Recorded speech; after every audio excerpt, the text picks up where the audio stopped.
நம் ஆண்டவர் இயேசு கிறிஸ்துவின் நாமத்தினால் மகிழ்ச்சியும் சமாதானமும் நம் அனைவரோடும் இருப்பதாக. இணைச்சட்டம் 30:10-14 முடிய. எனவே உன் கடவுளாகிய ஆண்டவரின் குரலுக்கு செவிக்கொடு. சட்ட நூலில் எழுதப்பட்டுள்ள அவர் தம் கட்டளைகளையும் நியமங்களையும் கடைப்பிடி. உன் முழு இதயத்தோடும் முழு உள்ளத்தோடும் உன் கடவுளாகிய ஆண்டவரிடம் திரும்பு.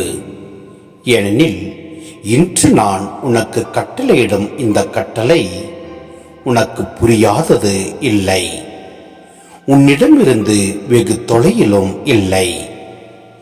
நாம் அதை கேட்டு நிறைவேற்றுமாறு நமக்காக யார் விண்ணகத்துக்கு போய் அதை கொண்டு வருவார் என்று நீ சொல்லாதவாறு அது விண்ணில் இல்லை.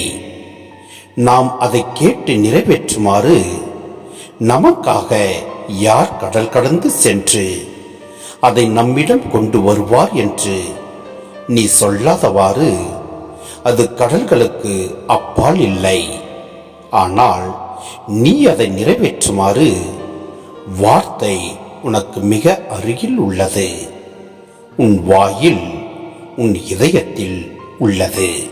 சிந்தனை: வாழ்வையும் நன்மையையும் சாவையும் தீமையையும் இன்று நான் உனக்கு முன்பாக வைத்துள்ளேன் என்று கூறியிருப்பதையும் நாம் பார்க்கின்றோம்.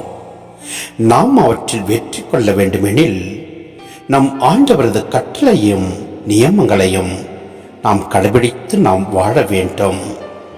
கடவுளின் கட்டளைகளை பின்பற்றுவது எவ்வளவு முக்கியம் என்பதை நாம் இங்கு பார்க்க முடிகிறது.